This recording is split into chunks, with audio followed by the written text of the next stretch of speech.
कथा प्रारंभ होत है। सुनहो वीर हनुमान, गुरु जी भगवान। आसन आए बिराजिए, तेज पुंज बलवान सियावर।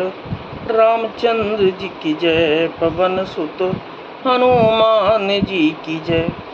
करोड़ों घोड़े हाथी, खेलने के लिए पाले हुए हिरन, नगर के गाय बैल बकरी आदि पशु, पपीहे मोर कोयल चकवे तोते मैना सारस हंस और चकोर। राम वियोग विकल सब ठाड़े, जहाँ तहाँ मनहु चित्र लिखे काढ़े। नगर सफल बनु गहबर भारी, खगमृग विपुल सकल नर नारी। श्री राम जी के वियोग में सभी व्याकुल हुए, जहां तहां ऐसे चुपचाप स्थिर होकर खड़े हैं मानो तस्वीरों में लिखकर बनाए हुए हैं। नगर मानो फलों से भरपूर बड़ा भारी सघन वन था। नगर निवासी सब स्त्री पुरुष, बहुत से पशु पक्षी थे। अर्थात अवधपुरी अर्थ धर्म काम मोक्ष चारों फलों को देने वाली नगरी थी और सब स्त्री पुरुष सुख से उन फलों को प्राप्त करते थे। विधि के कई किरातें कीनी, जेहि दब दुसह दसहु देश दीनी। सही न सके रघुबर बिरहागी, चले हैं लोग सब व्याकुल भागी। विधाता ने कैकेयी को ढील नहीं बनाया, जिसने दसों दिशाओं में दुसह दावाग्नि भयानक आग लगा दी। श्री रामचंद्र जी के विरह की इस अग्नि को लोग सह न सके, सब लोग व्याकुल होकर भाग चले। सबई विचारु की न मन माही, राम लखन सिय बिनु सुख नाही। जहाँ राम तहाँ सब ही समाजू, बिनु रघुबीर अबद नहीं काजू। सबने मन में विचार कर लिया कि श्री राम जी, लक्ष्मण जी और सीता जी के बिना सुख नहीं है। जहाँ श्री राम जी रहेंगे वहीं सारा समाज रहेगा। श्री रामचंद्र जी के बिना अयोध्या में हम लोगों का कुछ काम नहीं है।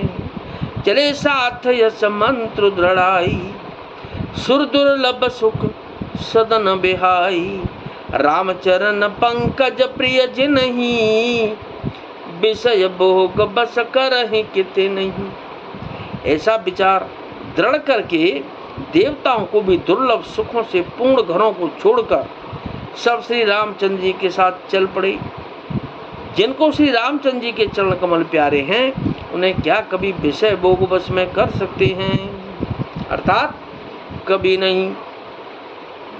बालक वृद्ध बिहाहि ग्रह, लगे लोग सब साथ।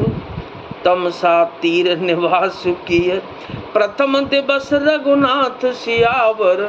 रामचंद्र जी की जय, पवन सुत हनुमान जी की जय। बच्चों और बूढ़ों को घरों में छोड़कर सब लोग साथ हो लिए। पहले दिन श्री रघुनाथ जी ने तमसा नदी के तीर पर निवास किया।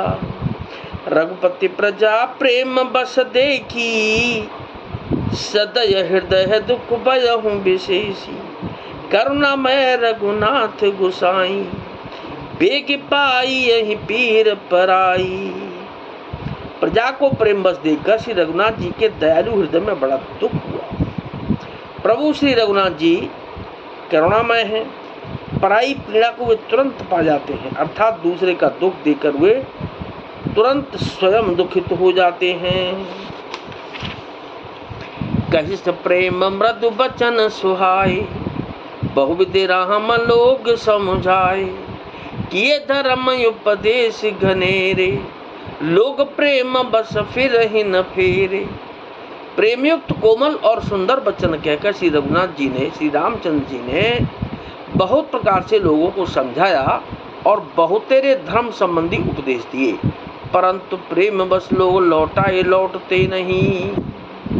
सिर सने हुछाड़ नहीं जाई, असमंजस बस भेर गुराई। लोग सोग श्रम बस गए सोई, कछुक देव माया मत मोई। शील और स्नेह छोड़ा नहीं जाता। श्री रघुनाथ जी असमंजस के अधीन हो गए, दुविधा में पड़ गए। शोक और परिश्रम थकावट के मारे लोग सो गए और कुछ देवताओं की माया से भी उनकी बुद्धि मोहित हो गई। जब ही जाम जुग जामिन बीती, राम सचिव सन कहे हु सप्रीति। खोज मारे रथु हाँ कहूँ ताता, आनय उपाय बनी ही नहीं बाता। जब दोपहर रात बीत गई तब श्री रामचंद्र जी ने प्रेम पूर्वक मंत्री सुमंत्र से कहा कि तात, रथ के खोज मारकर अर्थात पहियों के चिन्हों से दिशा का पता न चले, इस प्रकार रथ को वहां किए और किसी उपाय से बात नहीं बनेगी। राम लखन सिय जान चढ़ी, शंभु चरण सिरुनाय, सचिव चरायहु तुरत रथ, इत उत खोज दुराय सियावर। रामचंद्र जी की जय, पवन सुत हनुमान जी की जय। शंकर जी के चरणों में सिर नवाकर श्री रामचंद्र जी, लक्ष्मण जी और सीता जी रथ पर सवार हुए। मंत्री ने तुरंत ही रथ को इधर उधर खोज छिपाकर चला दिया। तो कथा विसर्जन हो तो है, विदा हो हनुमान, गुरुदेव भगवान। राम लखन और जानकी मैया सदा करें कल्याण सियावर। रामचंद्र जी की जय, पवन सुत हनुमान जी की जय।